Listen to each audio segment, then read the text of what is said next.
Pembahasan analisa bakat AFTA, Aquila Fingerprint Talent Analysis untuk gaya kerja. Nah, di sini kita menampilkan berapa ini? 6 ya, 7. Kita menampilkan 7 hasil. Yang pertama adalah pembangun. Pembangun itu untuk bisnis startup. Jadi dia suka dalam membuat bisnis baru atau berada di keadaan yang baru atau suka tantangan. Jadi seorang pembangun atau seorang pembangun ya, atau startup bisnis gitu ya. Jadi startupper gitu. Jadi seorang pembangun itu akan suka berada di lingkungan yang membutuhkan inovasi atau berada di sana itu bebas dia melakukan apa. Sebenarnya masalahnya di kebebasan itu. Dia mau melakukan apapun kebebasan itu. Jadi kebebasan menentukan tujuan, kebebasan untuk melakukan keputusan. Jadi membuat keputusan baru itu dia suka di situ. Kemudian dia bisa berinovasi. Jadi intinya dia suka berinovasi. Jadi kalau seorang pembangun kemudian dia jadiin pegawai, biasanya dia akan mudah bosan. Kemudian biasanya juga dia akan punya usaha lain di rumah. Karena dia suka kebebasannya itu. Suka dengan hal-hal yang baru itu. Nah, kelemahan dari pembangun kalau tidak memiliki yang lain, tidak memiliki pedagang atau pelaku, dia akan cepat bosan.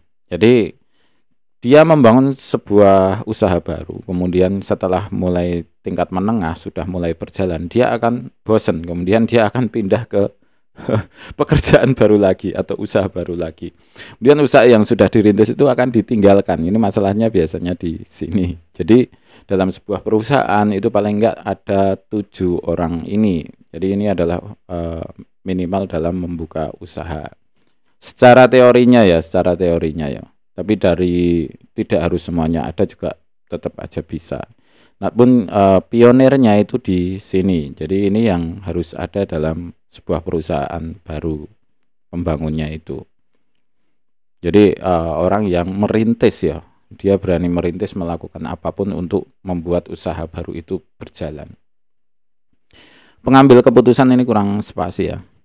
Pengambil keputusan jelas ya, dia adalah seorang decision maker, seorang pengambil keputusan. Jadi dalam biasanya ini digunakan setelah berjalan. Jadi perusahaan berjalan itu membutuhkan pengambil keputusan yang tepat. Kalau seorang pembangun itu dia pengambil keputusan tapi lebih ke trial dan error. Jadi coba aja gitu. Jadi kalau orang decision atau pengambil keputusan itu dia lebih mempertimbangkan banyak hal. Jadi ketika perusahaan sudah berjalan itu membuat sebuah keputusan itu jadi sangat sulit sekali karena harus mempertimbangkan dari banyak hal. Nah, ini tugasnya di sini. Pelaku itu adalah orang yang melakukan SOP atau orang lapangannya yang bertemu banyak orang yang membutuhkan energi yang kuat gitu. Ya intinya orang lapangannya yang melakukan SOP. Komunikator ini adalah orang yang membuat informasi atau marketing. Ini adalah marketingnya.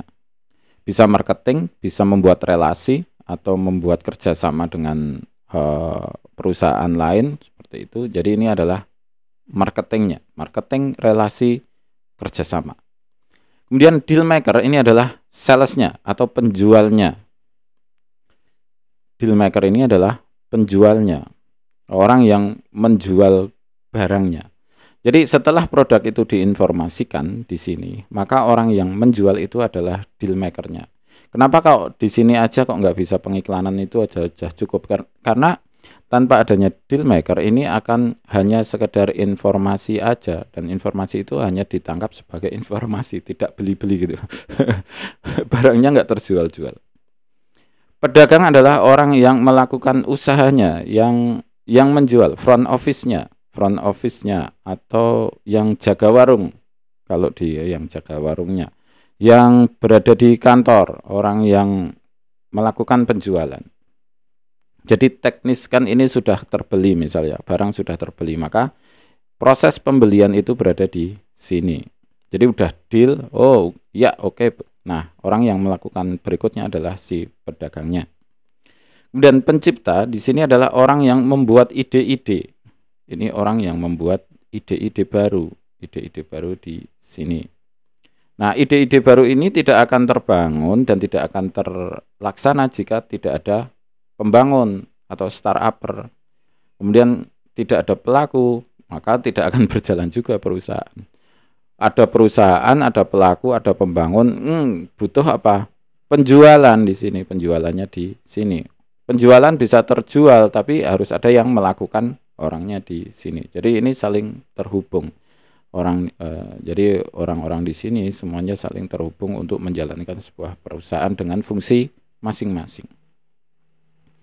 Kira-kira seperti itu untuk gaya kerja. Terima kasih. Mohon maaf jika ada salah kata. Selamat mencoba dan semoga sukses selalu.